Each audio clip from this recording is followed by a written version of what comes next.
going on? It's Wednesday, and we've got a real golf tournament. I mean, it's kind of real. When they play at 3 courses, how real is it really? That's the question.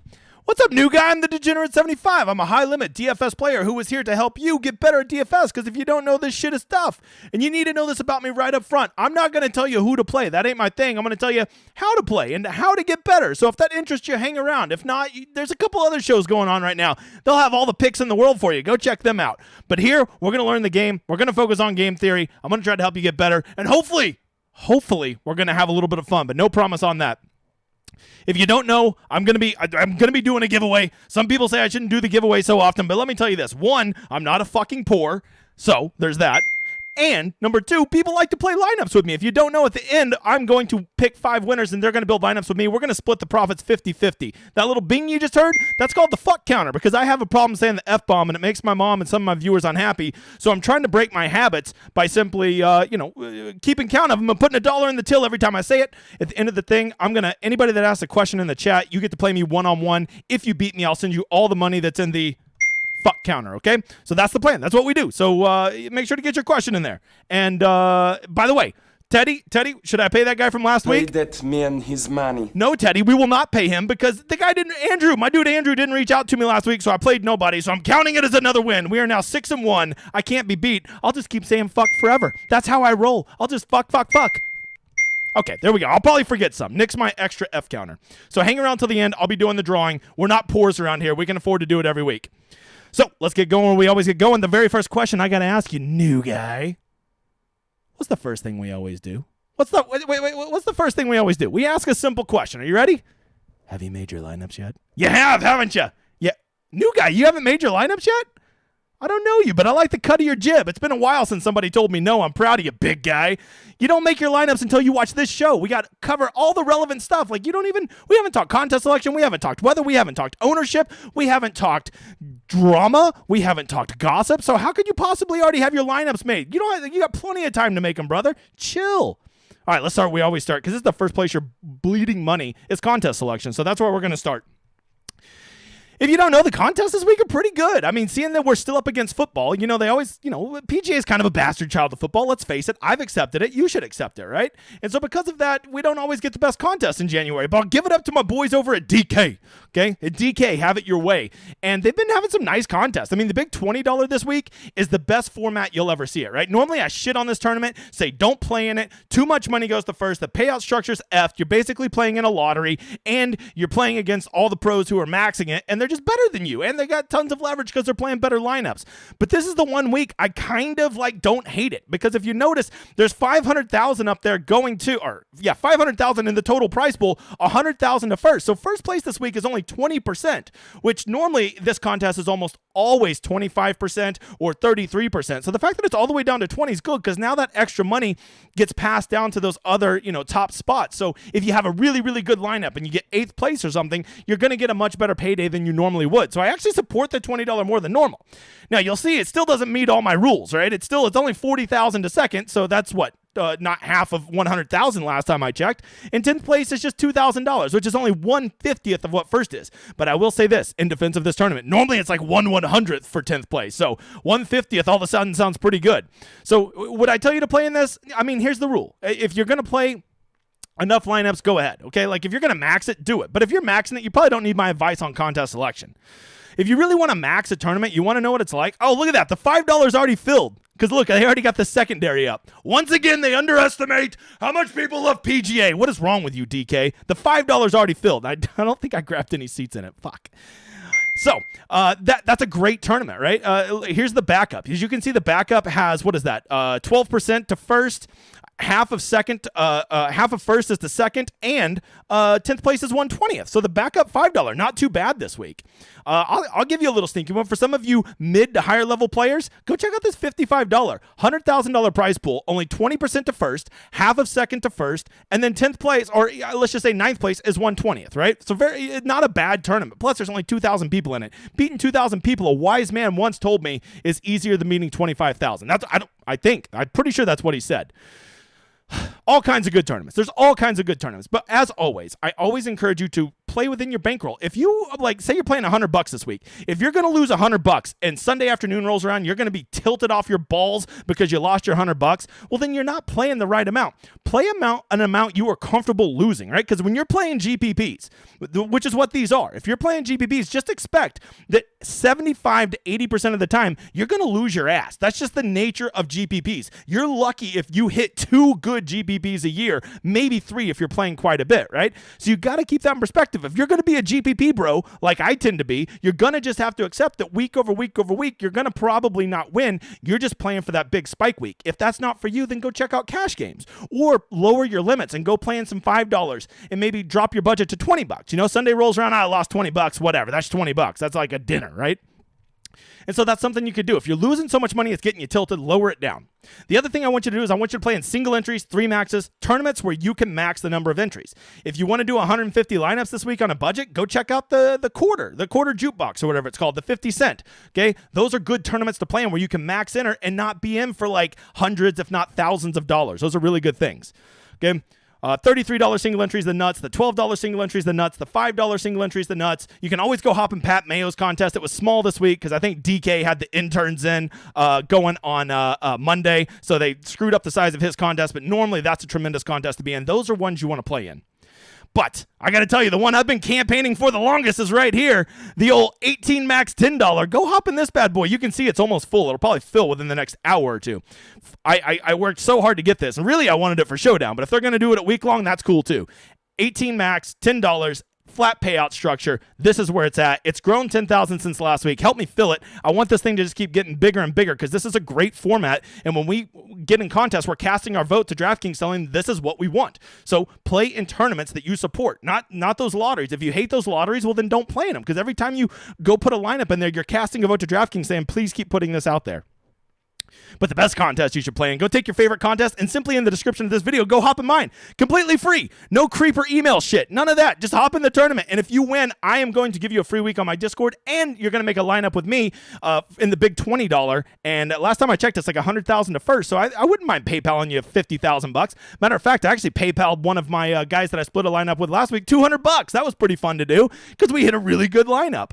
And so if you want to do that, just simply go hop in my contest. Second place gets a free week on the Discord. It's fun, no strings attached. It's just building a community. I'm here to have fun and remind people that DFS should be fun and entertaining and shouldn't be a drama petty, stupid, whiny bitch shit. Okay? How did I say all those cuss words and not drop fuck? I feel all those cuss words should have been an extra F. So we're putting it on there. We're putting it on. Okay, so that's it. That's contest selection. Did you know that there's 3 courses this week? So you'd be amazed how many people are casuals and they don't know this. This time of year, if you don't know, the solstice or something like that, the sun, the earth is tilted. I don't know. I don't do science, but I know that the days are shorter, okay? And because the days are shorter, it's not very easy for them to get 156 golfers through one course. So no surprise at this time of year, they tend to go on multiple courses because that's the only way to practically get 156 people in one day and consider it a round. And so what they do to try to offset that is they put it on 3 courses and they make them play with pro-ams. And there's 2 big pro-ams coming up this month. This is certainly the shittier of the 2, at least if you like the AMs, which, you know, if you're a Bill Murray guy, wait a couple more weeks, okay? And so because they're playing on 3 weeks, 3 different courses this week, it really adds a whole new level of strategy that we don't normally get. How does it affect week long? Well, I really don't think it's going to have a ton of impact on week long unless Windfinder, we'll see in a second, has this weird spike of wind coming up Friday. If that happens, we are going to talk about that strategy. But I think the real advantage is to attack this at Showdown. There's a lot of advantages to be had at Showdown because so many people are just going to be like, oh, I like that guy. I'll play him. And like not give any consideration to their on the course that's playing like a shot and a half harder, right? And if you don't understand, like this is the same thing I did last week with the wind edge, right? Like on Friday, I was like, I just want to have the guys that are playing Friday morning. Those are going to be the best conditions. And those guys roasted the course. And it allowed me to have a bunch of really good lineups, except the ones that Tom Kim and Sung Jae killed, which was, you know, all of them. But other than that, it had some amazing 5 of 6s. How many times have you heard somebody say that this week? So we got to consider this, that there's 3 courses going on, and we have to consider how that might affect us. If you don't know, generally speaking, La Quinta tends to be the easiest with Nicholas Tournament right behind it, and then just above that is the Stadium course, a.k.a. the PGA West course, okay? A Pete Dye course. If you don't know, Pete Dye people love Pete Dye, and so do the golfers, okay? So, what's the first thing we always check? New guy. Let's see if you can go 2 for 2. That's right, new. You've watched before, new guy. It is the weather. I like the cut of your jib, brother. brother. All right, so we're looking at super forecast at Thermal Airport. Okay, which is ironic because I'm pretty sure it's going to be cold this week. And as you can see, Thursday, it looks pretty mild. So I don't really think there's much to worry about with your guys going off, right? If you play the guys that start on the stadium course, like a bunch of your player pool has guys that start at the stadium course, after Thursday, you're going to be like, I hate fantasy golf. I'm dead last. Well, that's because all your guys played the hardest course, and now they're going to be playing the easier courses the next 2 days. So pump your brakes and chill, okay? You got to make me a promise. No tilting until Saturday afternoon, because you got to let all the guys play all the courses to really let it get, to let it play out and see how it's actually going to go. Now, I was talking about here on Friday, you can see like Windfinder, which by the way, Windfinder's been a little suspect recently, a little suspect. So I don't know if I believe this, but if you have some insider information that this wind is going to just magically pop up Friday afternoon, right? Like just nothing to like 14 to 18. That's pretty significant winds, right? Gusting at 18 ain't nothing, brother. And so if you think that that's what's going to happen, you would trust Windfinder or you find some other source that verifies this. Well, this is what I want you to do. I want you to be very aware that you do not want guys playing the stadium course in the worst possible conditions, right? So if you think that this wind's going to happen, guys that start on the Nicholas tournament course, so NT, right? If you go and you look tomorrow and they say NT, that means day number 2, which will be Friday, this day right here, they're going to be playing the stadium course. And you do not want the guys in the toughest conditions playing the hardest course. Because if you don't know, Pete Dye loves to put some water out there and loves to watch the ball go. That was me, a ball going in the water. Not the best sound effect I've ever done. So if you got to watch this, because I'm telling you, if this wind really does pop up, those guys that play at the stadium course on Friday are going to be at a major disadvantage. So something to keep an eye on, some part of the strategy to consider. Sadly, because it's a 3-day tournament, we still can't see out to Saturday, so we're just going to have to look at the zoomed out. Once again, you can see Saturday's perfect. We are going to check more than one site. We are adults, all right? We're adults? We're adults. Okay, cool. So here we go. This is La Quinta Riverside, not La Quinta Los Angeles. Didn't even know there was a difference. You can see the wind tomorrow, nothing. It looks pretty mild all day, right?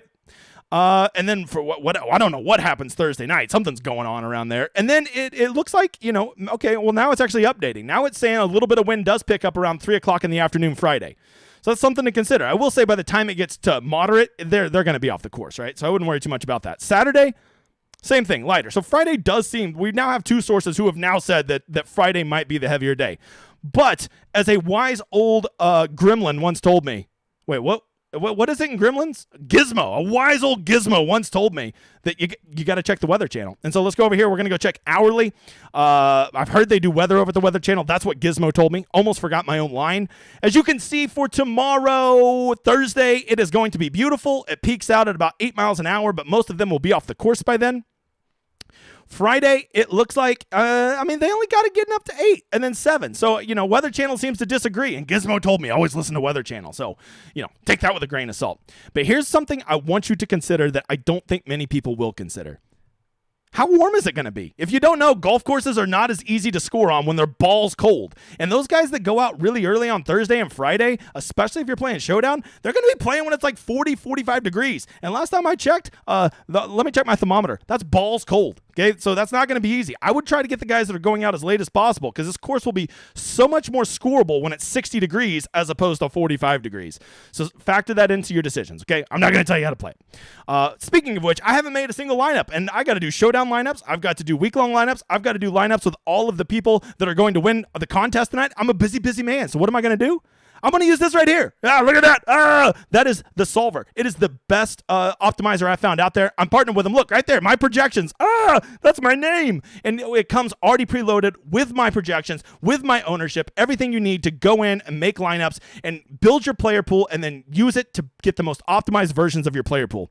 It is the most. $25 is the most reasonable price I've ever seen for an optimizer in my life, especially for the quality of this one. All you got to simply do is use my landing page, and then you'll get signed up, and you'll get my info automatically loaded in for you every single slate that we do. Okay, pretty awesome.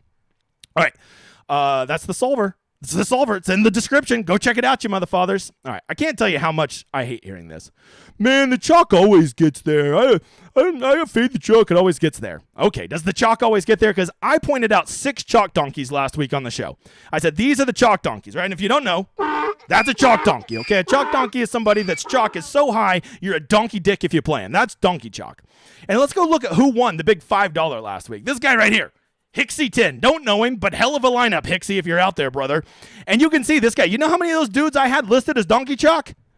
Not a single motherfather one. Not a single one. So the chalk always wins, except it doesn't. So shut up with that nonsense, okay?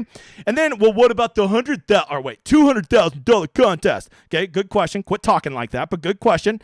Look at this right here. What is this? RCP 617, 200 grand. And you know how many guys he had that were donkey chalk in his lineup? One. The Hobbit himself, Brian Harmon. But look, Brian Harmon was by far the lowest scoring guy in his lineup. He didn't even need him. He could have had any one of probably 10 different guys in that spot around that price range, and he still would have shipped this thing. He just had the nuts lineup everywhere else. So all this nonsense about the chalk always gets there. I'll just play the chalk. Okay, we'll do it. And then you'll see, like, you don't win tournaments, because if that chalk does hit, you're sharing it with 45,000 other people, and now you got to beat 45,000 other people playing 2v2s. Good luck, brother. All right. Let's check out the pivot tracker. If you don't know, we're objectively and honestly tracking chalk. And once again, even when the chalk sucks, it still gets there. Last week, we had the Hobbit, who backdoored 78 points and managed to beat Keegan Bradley, who missed the cut, and even beat Decky, even though Decky was like beating him the whole time. Brian Harmon backdoors and outscores both of them. So the top chalk did outperform the two big pivots I gave. Cam Davis was the second big donkey chalk, and he beat Taylor Montgomery by one stupid point after Montgomery was roasting him the whole time. But Adam Scott did beat him. So there you go. That was 1-1 there. And then finally was Robbie Shelton, the worst chalk I've ever seen. And he missed the cut. And Ryan Armour and David Lipsky, the two guys that I said to pivot off of him too, both roasted him. So if you're curious how the chalk is going so far, well, those top-end chalk guys, I mean, I don't know how to say it. Oh, that's the wrong noise. Well, they are donkeys, but they're fucking delivering. That's all you can say. The top price guys that we are tracking are beating their primary pivot 63% of the time and beating the wild pivot, the guy that's like a way lower ownership than them, 91% of the time through the 11 we've tracked so far. Now, as you can see, our mid-range and our lower donkey chalks, they're running, a little under 50-50, right? Definitely not high enough to justify the huge ownership discount you're getting between these. We're going to keep tracking this for the whole year. We're going to look at it at the end, do a big breakdown, but I'm just trying to keep you posted, being honest and straightforward. If I find out that the donkey chalk is the way to play it, this motherfucker will play it, because I don't give an F. I just want to win. I'm just here to win. I don't have favorites, right? I'll play Rory McIlroy. That's how much I care about winning. I mean, well, I won't play him because I do care about winning, and he's a loser. Okay. From there, if you don't know, we're tracking ownership. If you don't know, some of us are really, really sweaty tryhards that put a lot of time in ownership. If you want to know how people stack up in the industry doing ownership, well, you can see right there how many percentage of the time that they get their guesses within 1%, their projections within 1%, 2%, 3%. We also have an R-squared. We've had to kick some people off the list because literally their projections were so bad they thought that we were talking shit. I'm like, bro, I'm just posting the numbers, right? Just make better projections. So there you go. That is the ownership. Season to date, we do it every week. That's just there to show you, if you're going to go off ownership projections, which probably are the single most important thing in PGA DFS, you better be getting it from somewhere that's good. That's all I would say about that. So let's get to why the people come. Why do the people come here? It's the ownership. It's what it's about. And if you're going to be the sweaty tryhard guy that does ownership, you better talk about ownership. And so that's what we're going to do. We're going to talk ownership. And if you don't know, we got our top 10 and we got a couple honorable mentions, which should probably be a clue what they're going to be. Am I right? So Jon Rahm is coming in at a cool 25.7%, okay? And you would say, he's the highest dunk guy. He's got a big donkey chalk. But let me just warn you that Jon Rahm, he's like I have a thing called the Rosetta Stone where I map out how, win equity, win percentage, top 20, all of those things. And Jon Rahm's like breaking my model, right? Like he's like off the charts good this week. So I honestly thought he would come in at like over 30%. But in my final projections, I have him at a mere 25%. So because of that, I can't believe this. I think because he's the highest owned player and he's only at 25%, he's not that much higher than everybody else around him. About 30% higher than some of the other guys over 10%. But I say to be donkey chalk, you have to be at least 50% higher. So I think Jon Rahm is going to be, I don't love it chalk. He's a little chalky, but he's not deal breaker chalky. You're not a donkey dick if you play Jon Rahm at 25% ownership, because most of that is simply just because people are going to spend all their salary and he's the most expensive guy. So that accounts for most of the ownership. If you look at his recent form and everything considered, and you look at the people around him, he's not out of line on ownership versus what he offers, in my opinion. It's still a little chalky. Okay, like you better be really committed to play that, but I won't call you a donkey dick if you do. All right, the next one, Cam Young coming in, the second highest owned player. First of all, this is what happened. Cam Young got mispriced. DK, once again, they had the fucking interns in. on Monday, and I swear to God, they're just like, yeah, just Cam Young 9,100, yeah, but less than Brian Harmon and Siwoo, yeah, that makes a lot of sense. And so you get Cam Young too expensive. And if there's one thing people love to do more than spend their money, it's chase a good value.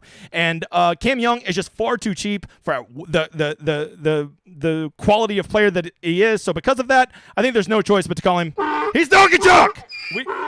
Donkey Chalk. A lot of Donkey Chalk. Can't play Donkey Chalk. Okay, unless you do. You can't play it unless you do.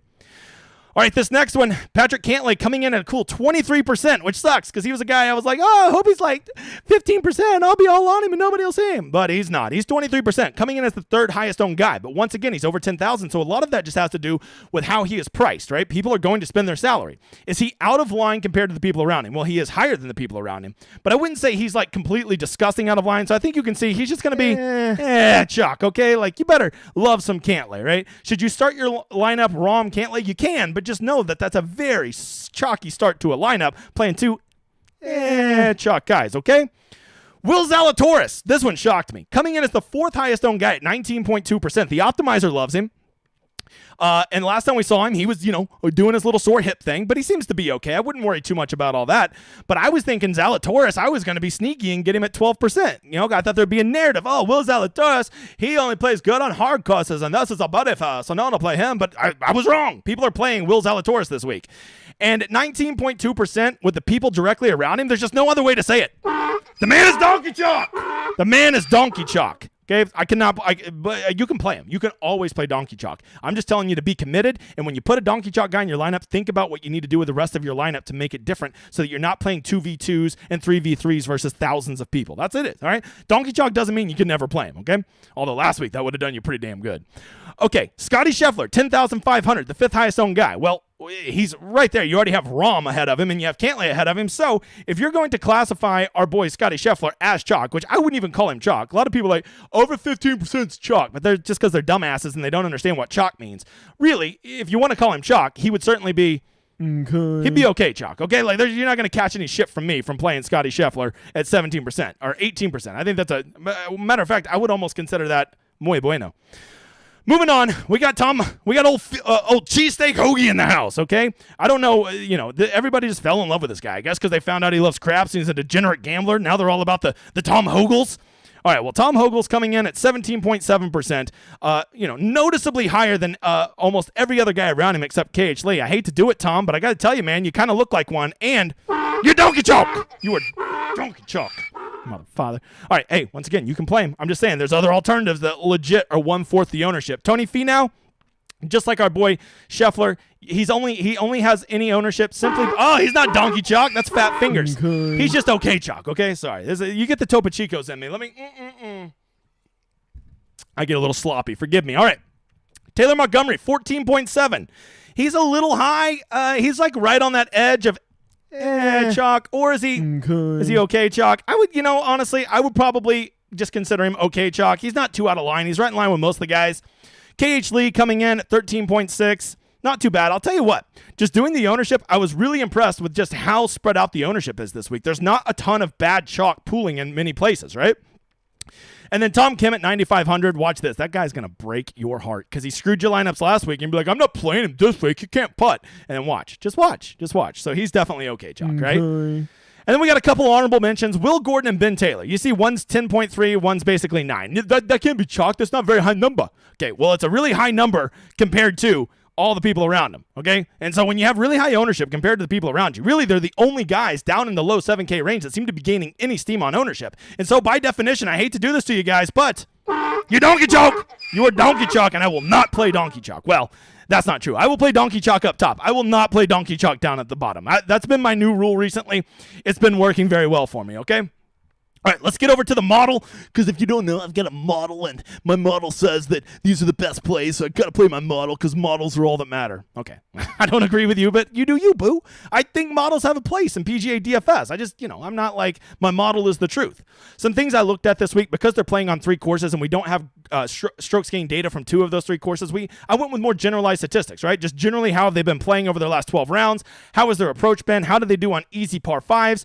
Generally, how are they at putting? Because if I have to to hear one more person speculate about how the fucking turf is going to play this week or how the fucking greens are going to roll because the greens are fucking different this time of year, my head's going to explode. So I just went with general putting, okay? I'm sorry I don't jack off the grass. There's guys out there that do that. Go watch their show. I also looked at easy 72, short 72. I looked at the course history for all three of these courses, just their strokes gained data. I wanted to see who does well on die courses. Pete Dye is a architect who has a style that some players really seem to like. So I want to know who does that, and I want to know those guys who roll it really well from 5 to 10 feet and 10 to 15 feet. Is I think there will be tons of birdie opportunities, and I can't watch Lucas Glover have another birdie look from 6 feet 4 inches and 3-putt. I can't do it. So I wanted to measure these things, and so that is the model. And surprisingly, John Rahm is not number one in the model. What is going on? John Rahm's not number one in the model? Am I dreaming right now? John Rahm is number 2, but as you can see, he's literally like number 2 in 5 different statistics. I mean, he's kind of the nuts this week, almost any way you want to slice it, okay? Tony Finau is actually number 1 in the model, just incredibly in the top 10 at almost every single statistic except the 2 putting ones. And believe it or not, he's actually above average at those 2 putting distance. So if you're a model guy, you should be like, Tony, okay? Which is weird. You shouldn't do that. He's Mormon. So we got Patrick Cantlay, Xander, the model doesn't love, and we're just gonna go through and talk about some guys. As I already told you earlier, John Rahm's kind of breaking the model. Like, not just breaking the model, he's breaking every metric that I use on my optimizer rate, my cut percentage rate, my top 20. The guy is just kind of the stones. I never had any inclination to use him this week, but now that I've done a little bit of research, I got to tell you, I'm kind of warming up to Jonathan Ramathan.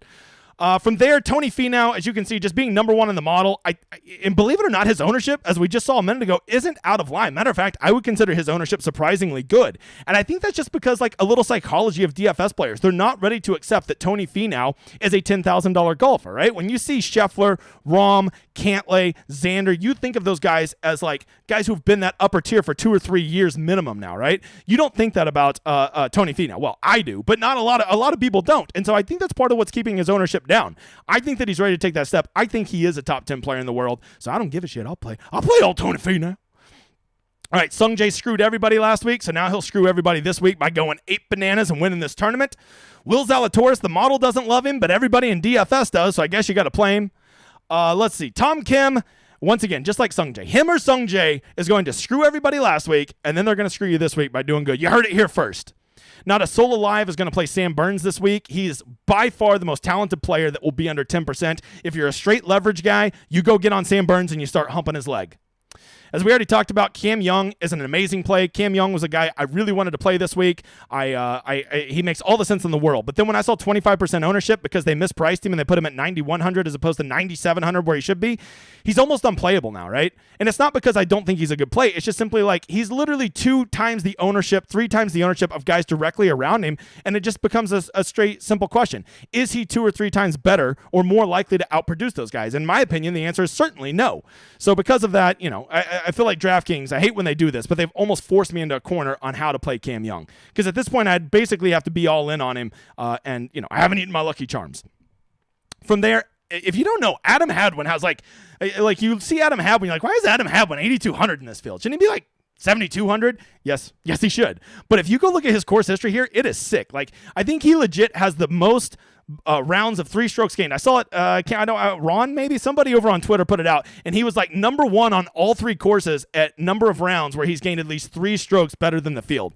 So Adam Hadwin is a guy that can not light up 1 course, not light up 2 courses. He can light up all 3 motherfathers. So Adam Hadwin, if you're just a course history guy, I mean, he is it. He is the bee's knees. And yes, he's overpriced, so you're probably going to get him at a nice ownership discount because of that. Jason Day was a guy I laughed at when I saw that he was the highest owned in this area. But then I ran my optimizer and found out that Jason Day's actually not owned enough versus how much he's showing up in the optimals. Blow my mind. Is Jason Day back? What do we do? Jason Day's back? Jason Day's back? Really? Jason Day is back. I don't get it. But you know what? He's healthy. He's a little chubbier. Maybe he's found out how to swing being a little chubbier. He's got that beard. He looks just like JJ Spawn. I guess I got to be warm to him. I can't believe this lets me know that we are living in the Matrix. Patrick Rogers is number 6 on my model. Patrick Rogers was one of the first guys I thought of this week before I ran any model or saw any price tags. And then I go do ownership and see Patrick Rogers is low owned, and I'm thinking to myself, I'm the sneaky guy, Patrick Rogers. That's how you know we're living in the Matrix, when I'm the sneaky guy playing Patrick Rogers. What is going on? Am I having deja vu? What is that? That's some weird shit. Anyways, Bez, no one's gonna play him. Not a fucking soul. Okay, and because of that, you want to get a guy at 2% that can go ham. He can. I do like Bez at tougher courses. I'll give you that. But he's a professional golfer, and he can get hot, and he can roll the flat stick. And if you don't know, when you roll the flat stick, things can go very well for you. Moving on from there, let's see. Who were some other guys I had starred? You want a guy it'll either win you a GPP or have you playing Showdown round 3 because all your week-long lineups are dead? Let me tell you about Callum Tarrant. The model loves him, and you'll love him for like 3 holes, and then you'll see, he just made 4 straight bogeys. Awesome. But if you want to be Icarus, you want to fly too close to the sun, Callum Tarrant's your guy. Nick Taylor's a guy that really seems to be rounding into form. I was disappointed to see that he was a little higher owned. Hopefully some of that Ben Taylor chalk will keep people off of him, but Nick Taylor is a guy that seems to be heading in the right direction, and you're going to need some salary relief. I was all over my boys. If you want some good sleepers, Yoon and you were some guys that were really good to me last week, both in week long and in Showdown. And then here's a really nasty sleeper for you. How about old Aaron Baddeley? What are we doing, Aaron? They're showing stories of him at the Sony Open. By the way, it looks the same age as he did 20 years ago. Weird. But Aaron Baddeley really seems to be playing well. And if you're really going to buy that this is a putter's narrative this week, then I don't see how you don't play Aaron Baddeley. The dude can roll the rock. Okay. And then one more. I seen this guy catching some steam, and I'm not going to let my show go by and not mention him. Old Caleb Surratt. Okay, it sounds like a bad guy in a movie, right? Who did it? Caleb Surratt.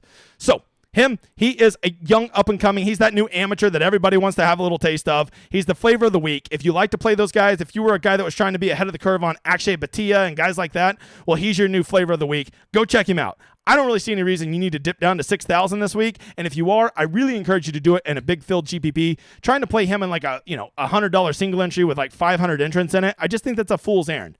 I wouldn't be doing that.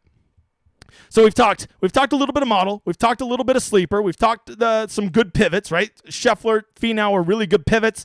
Harman is a really good pivot. Siwoo is the ultimate pivot.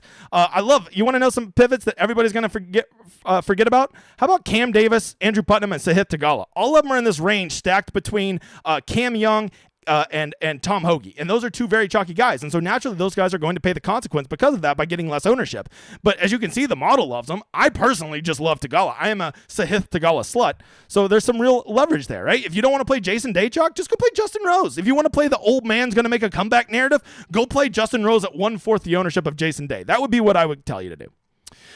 All right, that gets to it. Who is the one guy I'm definitely not playing this week? Well, I'm sorry, I hate to do this. DraftKings has left me no choice, but the one guy I'm definitely not playing this week, they're leaving me no option. His name is Cam Young. He's donkey chalk, and I will not eat it. Okay, I'm going to hope that little leprechaun gets sent to space, just like what happened in number 4, okay? He'll probably win the damn tournament, and all my lineups will be dead, but this is the world I live in, okay? Which then begs, who is the one guy I'm definitely going to play this week? Well, let me tell you a quick little story. For so long, I would always get this guy wrong because I would always try to guess, is this week? Is this not his week? And I finally realized the answer to the riddle, and this is with the one rule I always follow with this guy, and it's this. If the course is a difficult course where scoring is going to be difficult, I fade the shit out of him. If it's going to be an easy course, I play him every single time, and he never lets me down. And so I'm going to roll with that narrative, and so the one guy I'm going to play is the ugly shorts man himself. It is Patrick Cantlay. We're going with Patrick. There you go. Look at him, just looking ridiculous out there in Napa. Patrick Cantlay, the one guy I'm definitely playing this week. He ain't talking me off of him. I don't care if he's 50% owned. I'll play 100%. I don't give a fuck. All right, there you go. Let's get to the drawing. Before we do, don't forget to go like and subscribe. I see 155 people in here, only 58 likes. What are we doing, brother? Give me them likes. Show me you enjoy it. You know YouTube ain't gonna spread it around. Hey, Ma! Hey, look at that, Ma. We got our own website. We're a big kid, and the website's blowing up. People like to go to a website way more than they like to go to a Slapdick Patreon. So if you don't know, I have my own website. Let me tell you a few things about it real quick before we get to the drawing. First of all, Twitter and a lot of PGA DFS can be a super toxic place. Do you ever just want to be at a place that's not toxic and it's fun and it's supportive and it's optimistic and like they remember what DFS is about? That's what I have. I can't control Twitter, but I can sure as shit control my Discord. We have that. Second of all, do you want like, do you ever hear people, these are my top 4 picks this week, or here's your top 5 must plays? If you want that, this ain't the site for you. But if you want to learn how to make your own picks and make your own process and learn it for yourself, then this is the place for you. But most importantly, if you want the best tool out there, if you get tired of going to websites and they say, hey, dude, here's a bunch of random numbers, figure it out, dipshit. And you're like, what do I do? Well, let me tell you about this bad boy right here called the Rosetta Stone. I take all of these useful tools that people just don't talk enough about, like made cut percentage, optimal rate, win equity, all of these numbers that really can help you in constructing your lineups instead of just simply giving you like, oh, here's approach on Bermuda the last 10 holes. Okay, like, yes, that is useful stuff, but like, if that's all you get, that's not enough. And so you need to know all these things. You need to know how are guys fairly priced. You need to know, do they have a good wave edge, what their ownership is, what their recent form is, what their model rank is, because not all of you have time to be a sweaty asshole like me and go research this shit all week. So what I do is I put it all in one form for all of the people over on my website, and it is called the Rosetta Stone, and it is right there. I do it for week long, round 3, and round 4.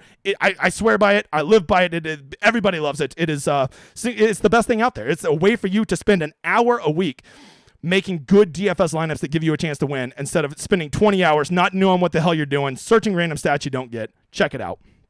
Don't forget to go give me a holler on Twitter. Follow me on Twitter. Give me a holler. I'll never blow you up. I'm not one of those guys like, I'm a content provider, bro. I'm like too busy to like reply to DMs. I'll always reply to you, man. I don't take myself too serious. I'm not like those other ass clowns. So always reach out to me if you have a question. I'll never blow you off. I'll give you a thoughtful and timely response.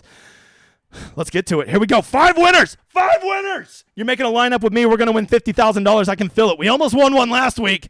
Chad Cook, me and you, motherfucker. Send me a DM. Reach out to me. Number 2. We got Chad Cook. We're going to cook. Wait, didn't Chad Cook win last week? I said we're going to cook up a winner, didn't I? NASCAR Junkie. Let's go. And PGA. All right. I love it. All right. Number 3. This is number 3. All you got to do, just send me a message. We'll make it tonight. We'll make it tonight. Big Buddy. I know that guy. He has Harry Higgs as his image. All right. Number 4. We got 3 of them already. Here's number 4. Number 4 is Justin Neely. You're in there.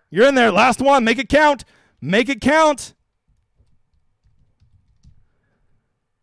And Mason, I guess is how you say it. Lastly, let's do the winner to see who gets to play me for the fuck counter. We're going to go ahead and just round it up to 20 so I can have a couple free fucks here at the end. Let's hit enter. Oh, wait, he told me to go do it on this website. Hold on, I got to do it over here. No, not reset eligibility. Roll it. Here we go. He just said roll it. Who wins? Brandon McNeil, you win. There you go. Brandon, shoot me a DM tonight, or if you're on the Discord, just reach me over there, okay? That will be the plan. We will play heads up for $20, me and you. Send me an invite on DK. We'll just a 1v1 head-to-head, no dollars. Just trust me, I'm good to pay it. I send a lot of money via PayPal every week.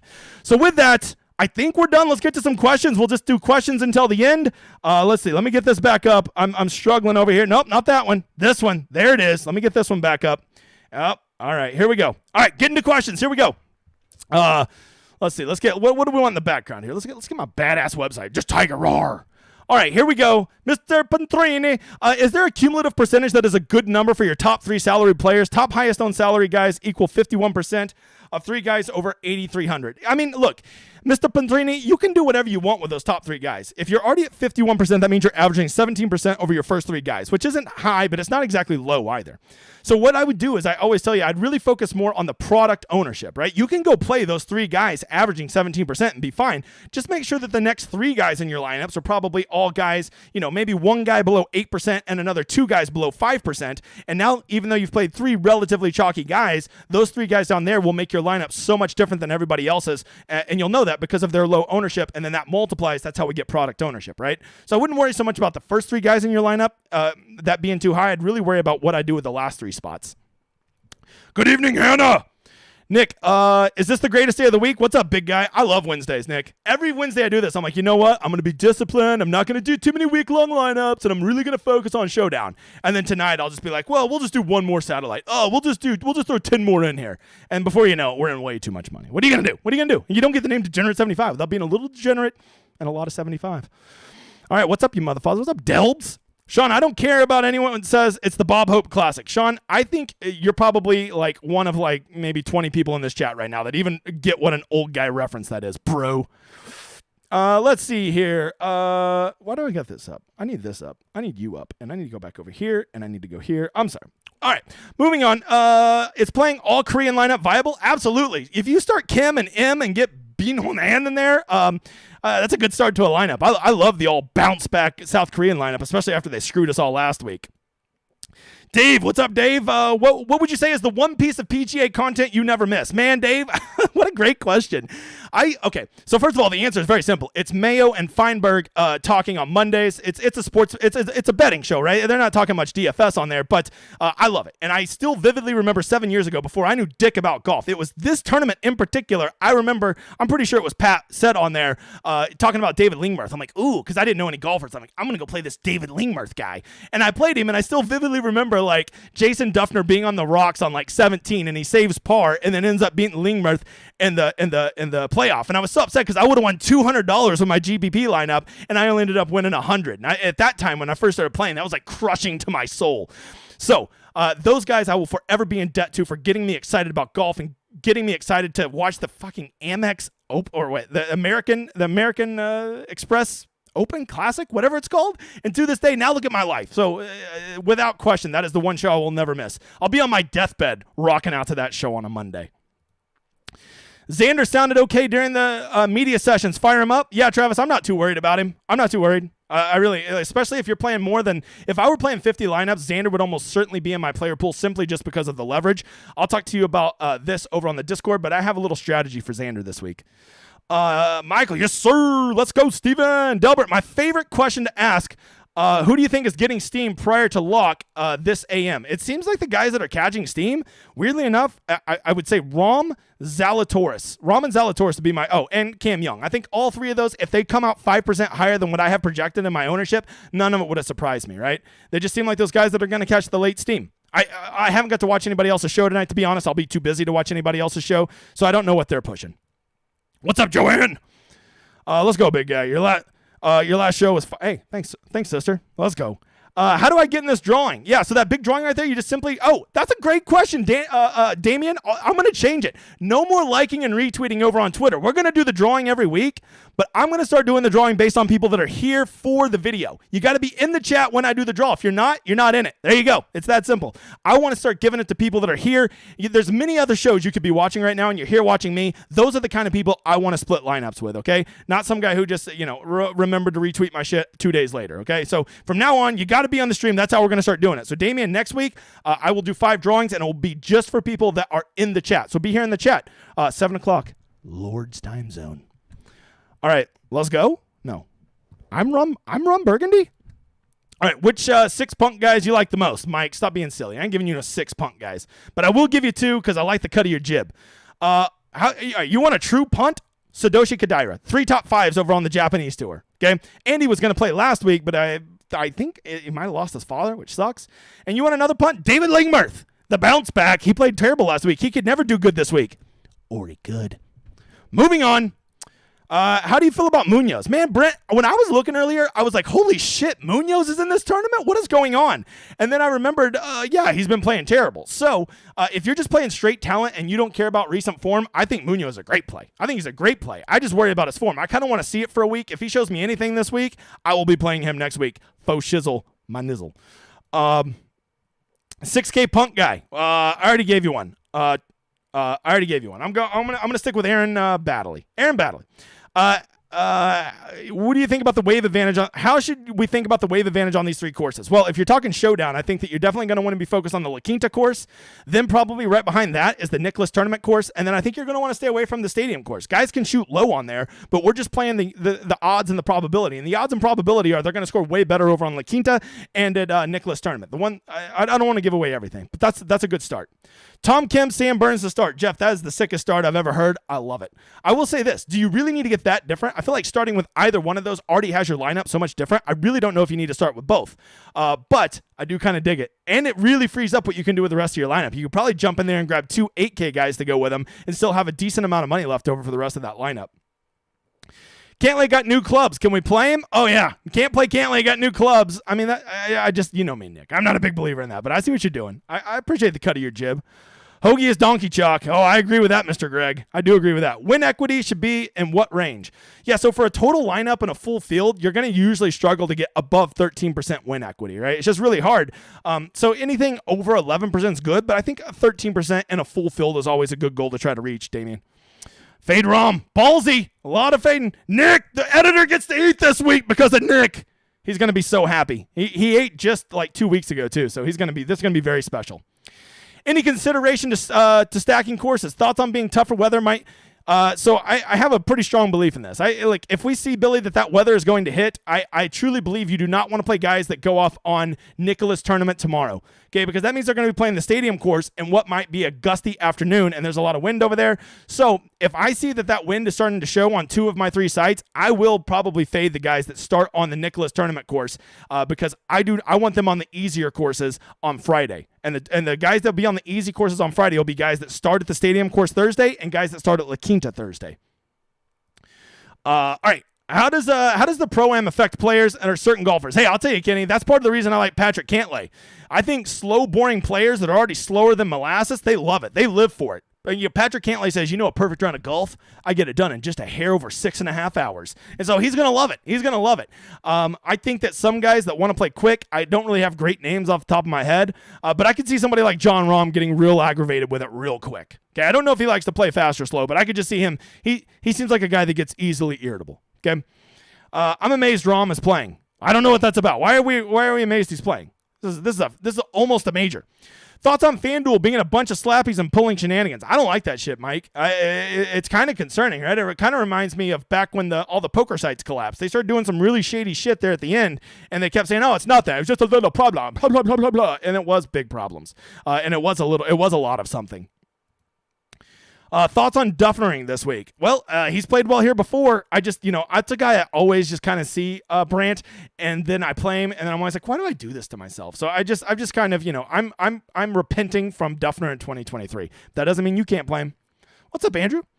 All right, thinking M for my one and done lineup. And to me, a good strategy in one and done is always go play very good golfers who are going to be lower owned. That would probably be Tom Kim, Sung J M, Xander Schauffele. That'd probably be like my top 3 for one and done. But I don't play one and done, so it's easy for me to waste your money. Travis, let's go. Cam Davis love. Yes, I do. I don't want to talk about it, Travis, but I'm just going to tell you this. Yes.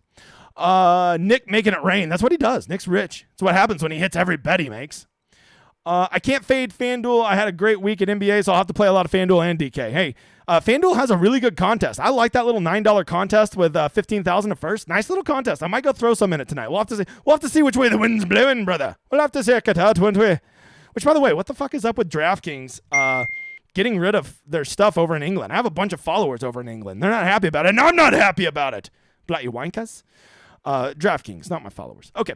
Never played on FanDuel, but trying it for the first time this week. Any strategic decision? Yeah. Travis, go look at my ownership, and whoever is highly owned there, just go add legit 50% to it. Not 50 total percent, 50% more. So like a 20% guy will now be 30. A 30% guy will now be 45%. So like whoever is chalky over on DraftKings is going to be runaway chalky over on FanDuel because everybody makes their DraftKings lineup, then goes over to FanDuel, realizes pricing is baby shit soft over there, and they can play all those guys. And so they just play them all. That's what they do. So, like Cam Young, Jon Rahm, guys like that are going to be super chalk over there. If you're cool fading them, go over to FanDuel and fade them, and you are going to have tremendous leverage. That's the best part about playing at FanDuel is nobody does ownership over there, so it's so easy to just get incredible leverage if you're a high leverage player like I am.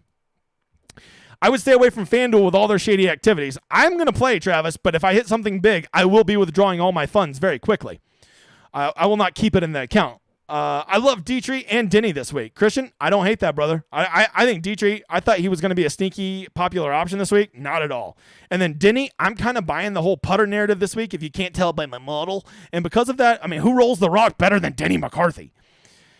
Any man named Travis is a smart man. Couldn't have said it better. Could be Travis. Joanne, Showdown should be nuts this week. What do you think? Oh, I'm about to join right after this. I'm going to go make a round 1 showdown just for the Discord. So be looking for that, sister.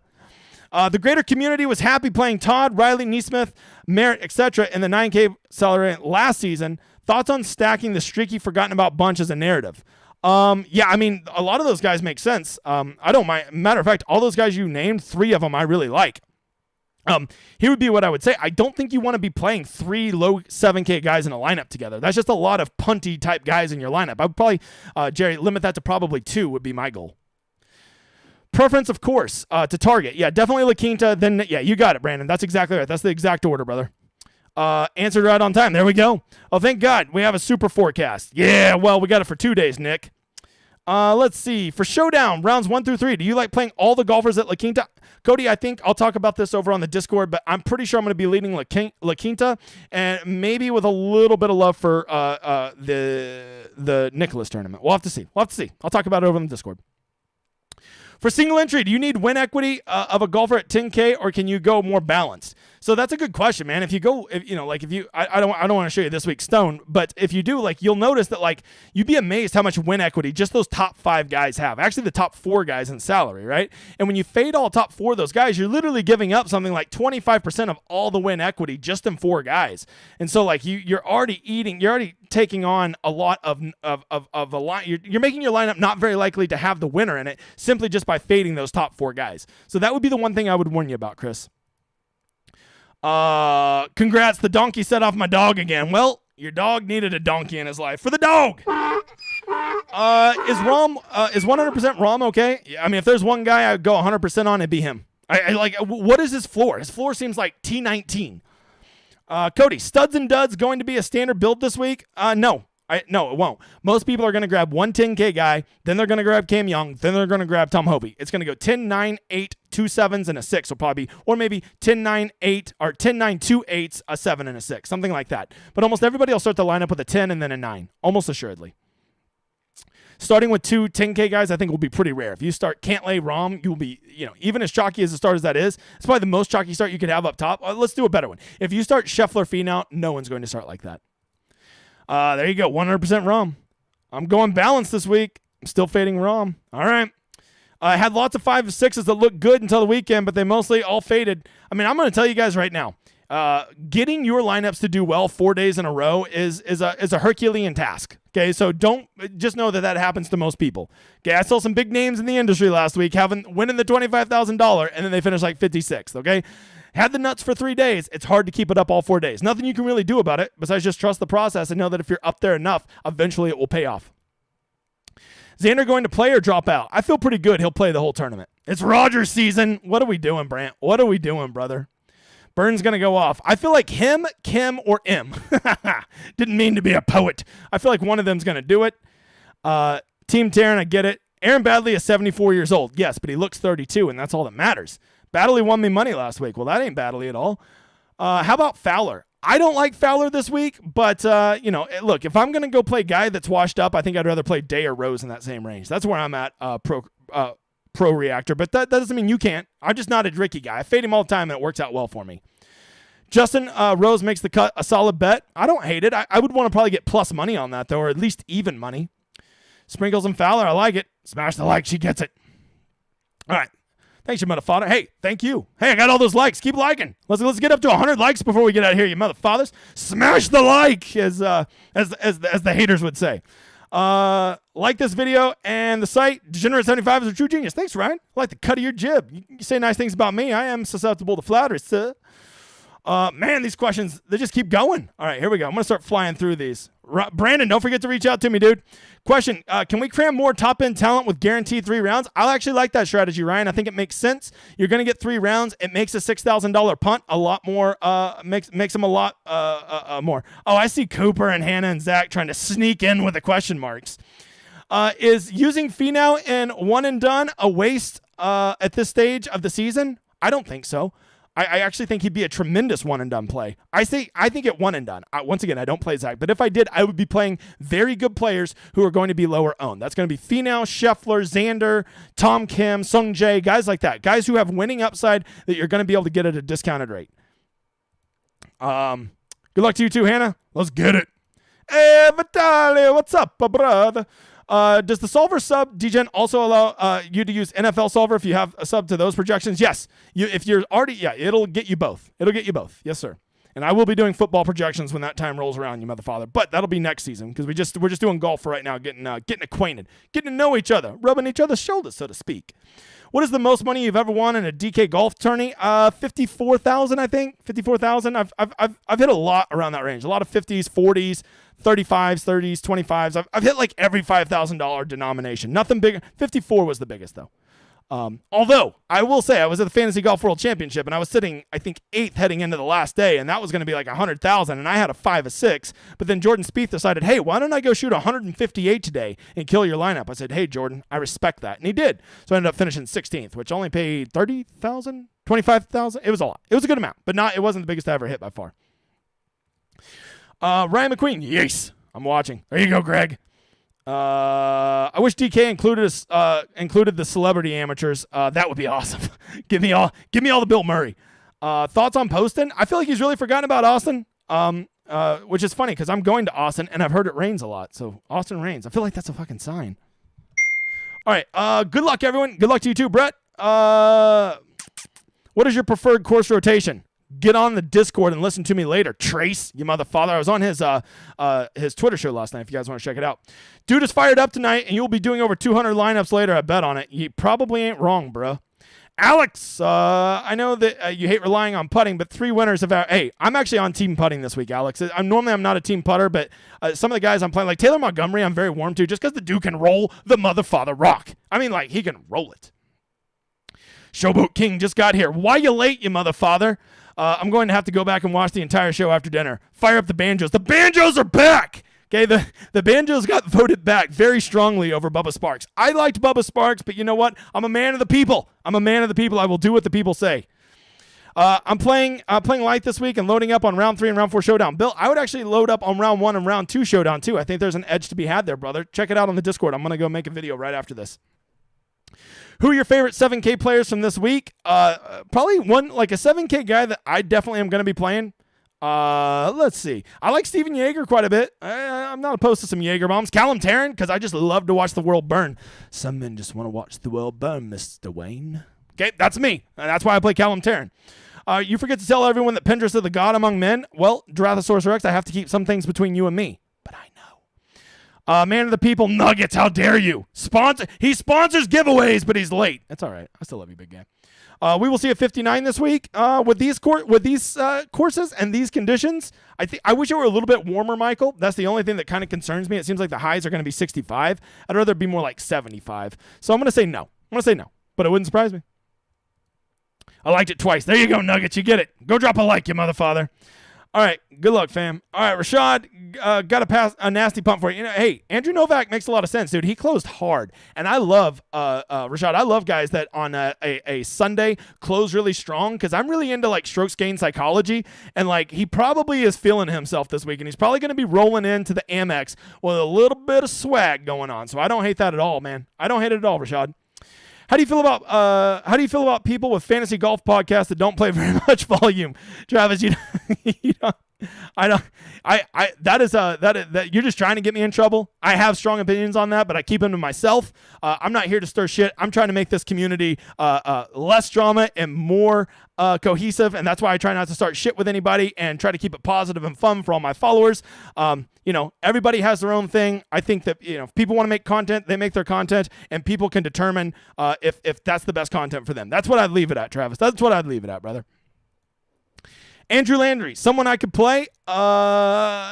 Absolutely. If you like losing money. I could think of about 10 guys down there I'd rather play than him. But hey, you know what? Just a sweet Altman, yeah. Okay, give me all the Patrick Rogers. Good night. All right, Nick. Me and you are playing Patrick Rogers. What could possibly go wrong?